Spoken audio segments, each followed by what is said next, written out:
So it's that time of the year when people start to reflect on the last 12 months and start to prepare for the new year. They're looking at their goals, their New Year's resolutions, things they want to achieve and accomplish in the next 12 months.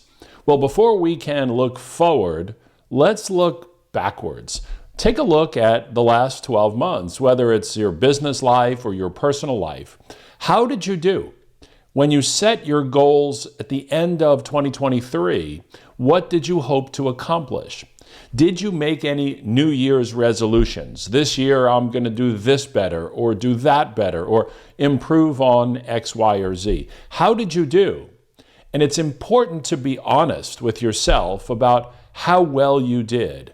And it's no shame. It's normal to not achieve those goals and to have given up on some of those goals at some point during the year. It's more of the rare instance where the person followed through, and achieved everything that they were hoping to achieve. So I want you to first think about this last 12 months. How was it for you? What did you decide to do? Now, for some of you, your goal was to start an e-commerce Amazon business, and you did that at some point in 2024, whether that was last week or whether that was 11 months ago. For some of you, it was to grow your existing Amazon business. For me, one of my goals was to double sales in my Amazon business. We've achieved that goal with about 3 weeks to go in the year. So it's very exciting when that happens. And if we hadn't achieved our goal of doubling our sales and we'd only gotten to 80 or 90% of that goal, that still would have been a monumental achievement. So ask yourself what it was that you wanted to do. And there is a difference between setting a goal and making a New Year's resolution. First and foremost, most people make New Year's resolutions at the end of the previous year or the start of the new year. Goals you can set all year long, but there are some traps with New Year's resolutions. The fact is that most people who set a New Year's resolution do not achieve it. In fact, let's go one step further. Most people who set New Year's resolutions set the same resolution every year and still don't achieve it. So why is that? Well, we get all excited. We think this is what we should be doing. We are optimistic. It's a new year. It's a new leaf to turn over. It's a new path to start down. But the reality is that nothing has really changed. Just what you're saying has, well, maybe that's not even changed if you say the same thing every year when you make those New Year's resolutions. So I would suggest to you that you do away with New Year's resolutions. I don't think you need them. Now, that doesn't mean you don't need goals and you don't need objectives and you don't need specific outcomes that you want to achieve and strive for. But if you set a New Year's resolution and you're like most people, that again, I'm not saying that you're not going to hit it. I don't want to be a pessimist. But if you're like most people who don't hit your New Year's resolutions, then what happens is you're in a constant state of letting yourself down. You're always making these promises to yourself, and then for whatever the reason, you're not achieving them. Now, sometimes they're valid reasons, but if that happens over and over again, you have to ask yourself why it continues to happen. I think the whole concept of New Year's resolutions is broken. I think we need to just simply set goals as opposed to New Year's resolutions. And what I love about that idea is that you can set goals daily, you can set goals weekly, you can set goals monthly, you can set goals annually. You can set goals any day of the year, and you can constantly be reevaluating and readjusting your goal. If your goal is to double your sales in 2025 versus 2024, and you do that in 4 months, well, then you need to readjust your goals. You need to reevaluate your goals. So I want to just give you a few tips and strategies and thoughts on how to do this and how to achieve your goals. I also want to make a point that, so the biggest challenge that people have with their goals is setting them too low. When you set your goals too low and achieve them, that typically for most people ends that goal. If you set your goals higher and don't achieve them, you most likely will achieve more than if you set your goals low. Well, let me give you an example. Let's say your goal is to sell $100,000 in your business, and you only achieve $90,000 in that time frame. Well, okay, you didn't hit your goal. That's okay. If your goal was $50,000 and you overachieved and hit $55,000, well, now you've achieved your goal. But obviously, your goal wasn't high enough. The goal is not to hit it. The goal is to reach towards it. If your goal is not big enough, then it's not going to motivate you. However, if your goal is too big and unrealistic, then you're never going to hit it, and it's going to demotivate you. I'll give you an example. I hear people say to me that in their first year in business, they want to do $1 million in sales. Now, I love the goal. I think it's a fantastic thing to think about. But for somebody that's never been in the business before, and they're starting a new business from scratch, I think it's unrealistic to set a goal of saying they want to hit $1 million in their first year. Maybe their first goal should be to make their first sale. Just think about that for a minute. One of the beautiful things with goals is the ability for us to set micro goals, small goals on the way to our big goal. And if our big goal is X, well, then we want to take baby steps to get there. And we want to build our confidence, we want to get results, and we want to achieve micro goals so that we achieve wins. It's very frustrating to always be looking to achieve something and then never hitting it. But if we set micro goals, maybe it's to make your first sale. Maybe it's to sell your first $100 in a day. Maybe it's to have your first $1,000 day. We call that the 1 comma day. Your very first 1 comma day. It doesn't matter what you're selling, by the way. It even doesn't matter what business you're in. Set a goal to do $1,000 in a day. Now, once you achieve that once or twice, it's the excitement sort of wears off and it almost becomes commonplace. Maybe then set your goal to have a $10,000 day and work towards that objective. By the way, when you have $1,000 days, 365 days in a row, you've hit $365,000 in sales for the year. If you want to hit $1 million, just $1 million for the year, you need to have 365 $3,000 days. If you hit $10,000 days, that could put you over $3.5 million for the year. See, by setting micro goals, the big goal becomes obtainable. Now, maybe it's the dollar volume in sales you want to achieve. Maybe it's the number of units that you want to achieve. For some of you, if you're growing your Amazon business, your goal is simply to get your first item listed. It's to get your first item ungated. It's to get your first item sent through the prep center to Amazon for FBA. It's the first. If you've sold $100,000 or $200,000 or $500,000, understand the compounding rate of return. Understand the snowball effect. The effort it takes to push that snowball up the hill. Then when it gets to the top of the hill, it picks up speed and gets bigger and bigger and bigger as it goes down the hill. It is much harder to get to your first 100,000 than it is to get to your first million. If you understand the concept of velocity when it comes to sales and to business, the longer you're doing it, the more success you're going to have. That's why you see people who will sell $15,000 or $20,000 in a year. In their second year, they'll do $100,000, and in their third year, they'll do $500,000.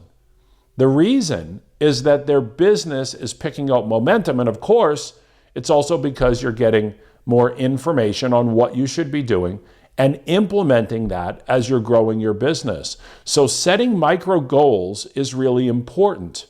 This way, you could do that on a daily basis. You could do it on a weekly basis. They're tangible. And here's another point, okay? Write your goals down. Write them down and look at them and then see how you're doing on those goals. If your goal, I'm going to give you an example between a New Year's resolution and a goal. My New Year's resolution is to send 10 items to Amazon every day for the month of January. That's 300 items for the month. Well, guess what? January 1st is a new year. January 1st is a holiday. Are you going to achieve that goal on that day? Probably not. And then you've got weekends, and you've probably got commitments, and you've got other things going on. And so there's going to be days where right off the top, you're just not going to hit your number. And then what happens is most people just simply give up. Well, my New Year's resolution was to send 10 items to Amazon every day for January. Well, I only did that 7 times. I guess my New Year's resolution didn't work out.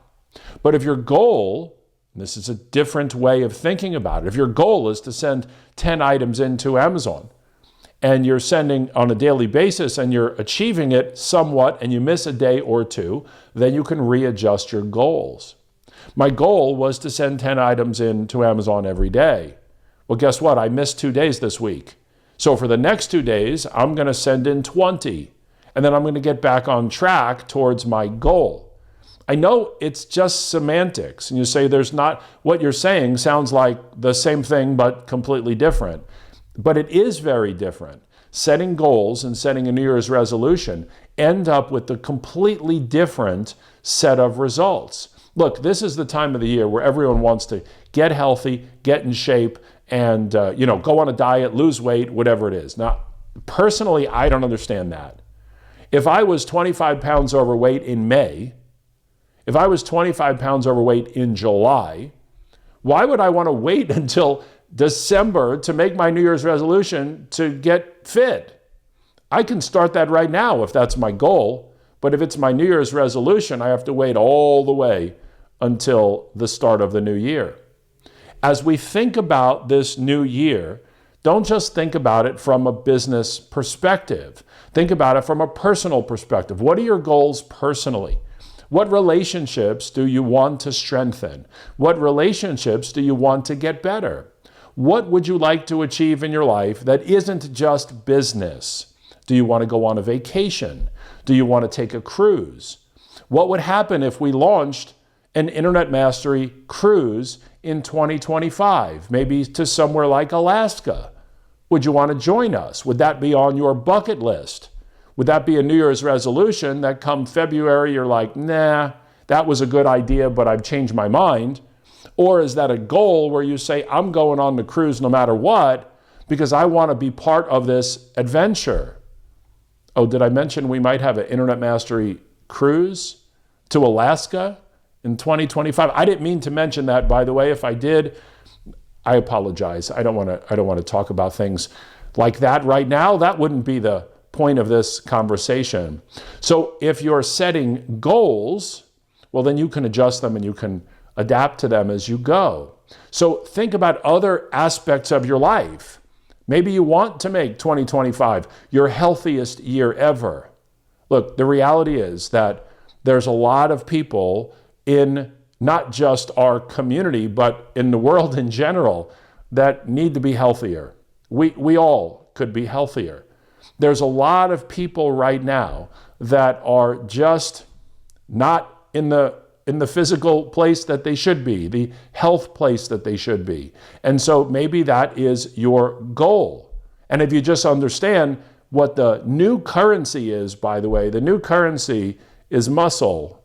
I know that sounds weird to say, but the currency is muscle. And if you're making deposits in your bank of muscle, we'll talk about this at another time, but if you're making those deposits into your bank, then as you get older, you will have stores of muscle.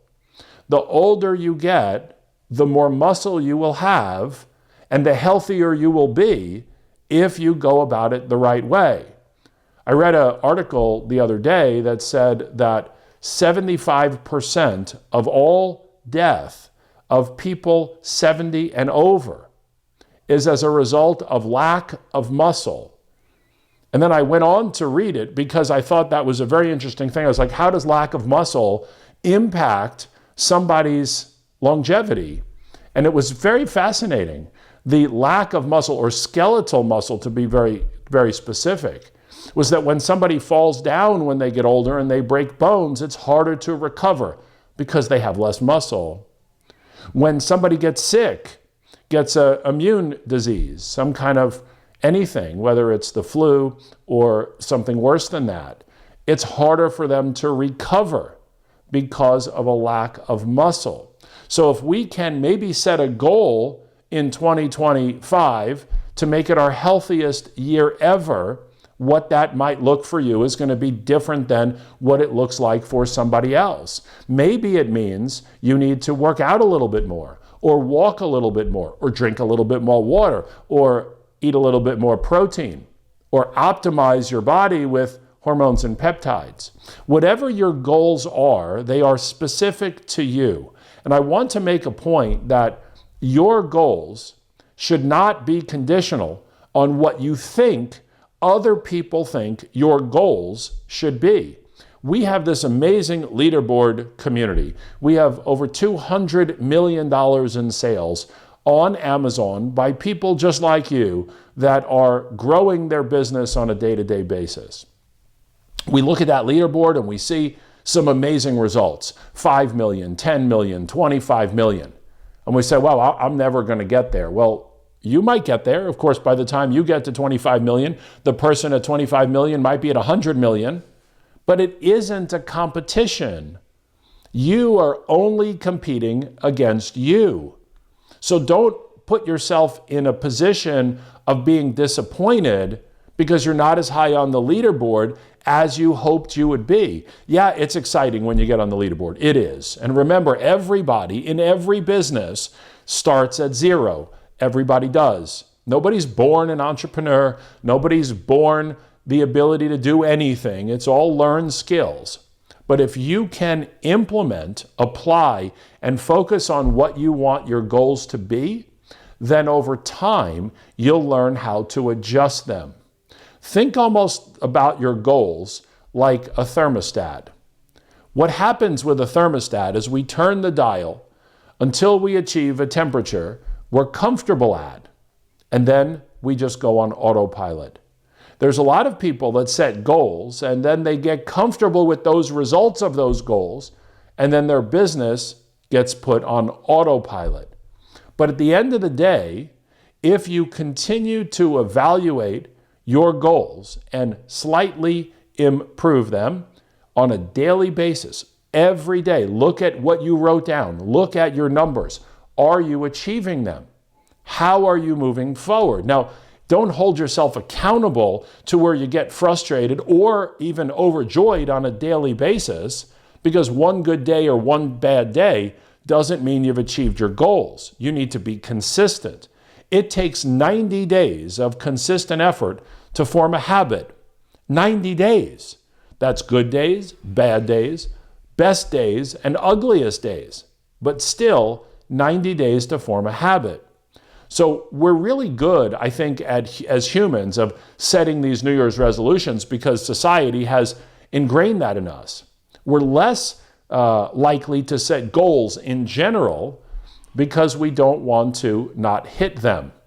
Here's one other suggestion on goals. Your long-term goal should be big, but it should also be achievable based on your past results.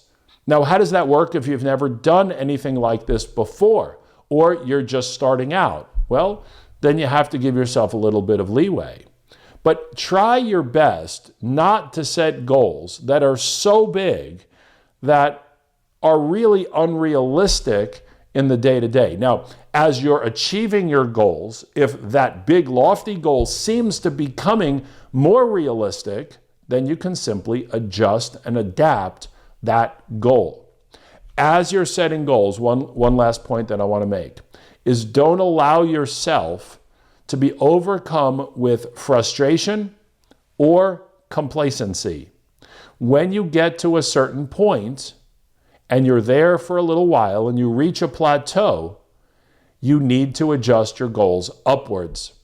Complacency will never have you scale up. At the same time, it's very easy to get frustrated when you set goals and you're not hitting them or you're not getting the results you want, and then you start to doubt or question yourself, your ability, your business, all of it. Understand that it's all in your head. You understand that, right? The only way this business doesn't work is if you give up.